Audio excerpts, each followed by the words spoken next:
Now, the federal government has raised the alarm over fake COVID-19 vaccination certificates in circulation.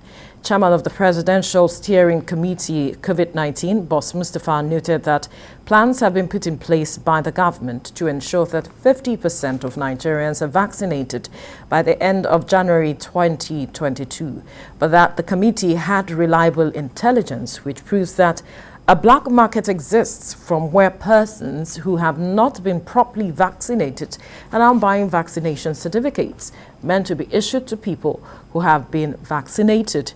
He says that no illegally procured vaccination certificate would be able to scale scrutiny whenever the need arises, as all vaccination records have to be verified as authentic at every point.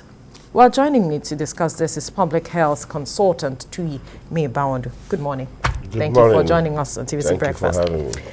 Now, this matter of fake COVID vaccine certificates is already generating some concerns across some section of the country. But then you hear people say that they know persons who traveled without being vaccinated. They went, they traveled, and you're asking the question, how did they get the certificates? What is really happening? How did we get to this point? Did you envisage that things like this will happen when we began the vaccination process? What are the concerns you have basically with what is happening? Well, thank you. Essentially, whenever there's money to be made, expect sharp practices, especially in a country when you are grappling with your institutions, when corruption is rife, when the quality of people that deliver essential services are queried, when people have to find a way, to beg money even at the airport and everywhere. So, I mean, expect that kind of sharp practices. For Nigeria to attain herd immunity, they need to vaccinate as much as 50% of the population. That's more than 100 million people that needs to be vaccinated. Now, there's a huge challenge of where the vaccine is going to come from. When we rolled out the first dose of vaccination, what we got was about 4 million, and then we were able to achieve at least about 2.5 million complete vaccination, and then the rest were hanging out there. Now, by the time we rolled out the second in August, we are now at the level of complete or full vaccination of just 3%. So suddenly, Edo State came up and said, listen, if you don't have vaccine, you are not going to come to work here. Ondo State followed evidence suit. to prove that you have been vaccinated. Yes, evidence to prove. Ondo State followed suit, and the federal government woke up and said by December 1st, everybody must show certificate of vaccination or evidence of PCR test within the 72 hours to access federal secretariat of federal offices.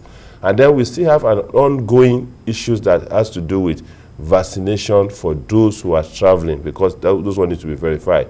Now, the vaccines are in short supply, okay, as it is, because we need about 700-something billion to do the vaccination. But from what the steering committee members are saying, we don't have a short supply as we stand for now. Let's look at our vaccine warehousing now. Let's look at our vaccine warehouse. It's not just about talking.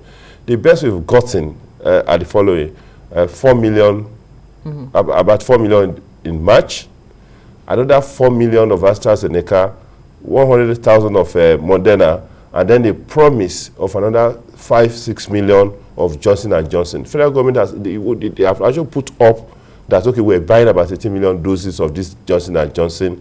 So all this is, majority of these are just promises. We're not going to get to that level of, say, about 30-40 million doses until around January, February next year.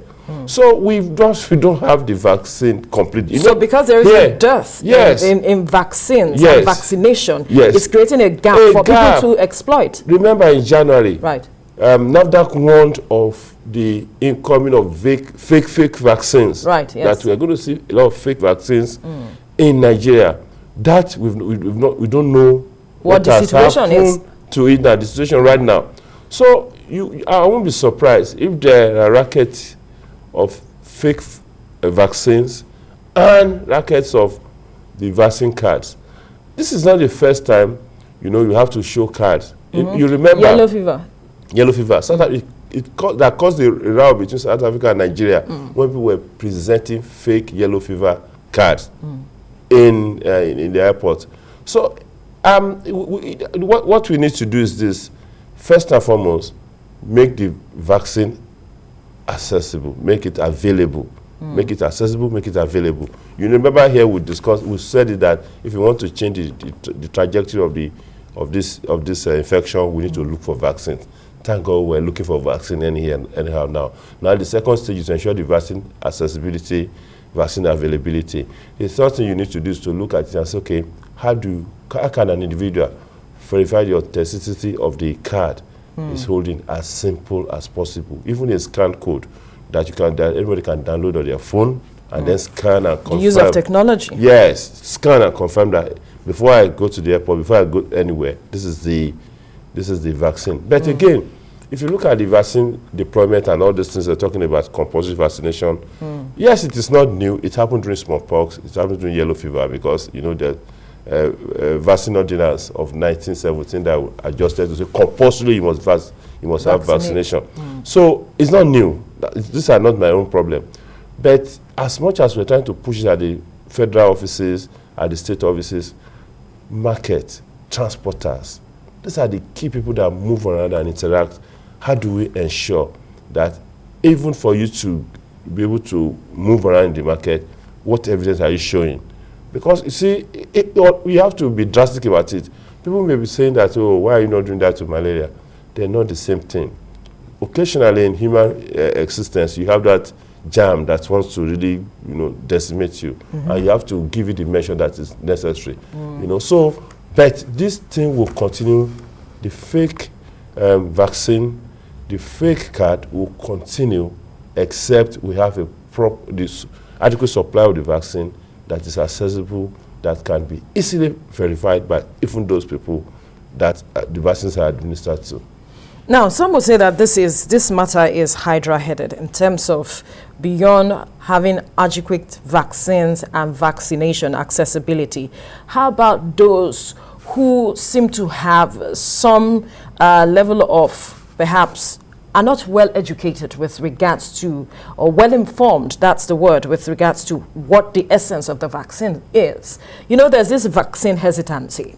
Isn't that also contributing to what we are seeing? People making all efforts, since government is saying you must all get an evidence to prove. There are those who are hesitant with regards to vaccines. They do not want the jab, but they want the certificate. Indeed. So they can, you know, access wherever they want to access. We're even seeing people that what we call vaccine refuser, not just hesitant. If you are still hesitant, you are considering, should I take it, should I take it? Right. But those people that are actually refusing completely, whatever you do, if you bring the vaccine to their house, they will not take. Okay? Now, we've been talking essentially of how to push the frontiers of information, proper information. If you remember in the 1940s and 1918 and 1940s, when they had to actually, you know, compulsorily vaccinate people against smallpox, the traditional rulers were used, the emirs were used, the communities were used to actually, the community leaders were used to actually deploy the vaccines to the lowest parts, the lowest units of the society. Now, what we've seen is that the gap is there. The information is not getting down enough. Well, like I always said, the vaccine the doubters will always be with us, you know. But again, those ones that are not doubting, if you then need to assess public institution, because if you are doubting, keep your doubt to yourself.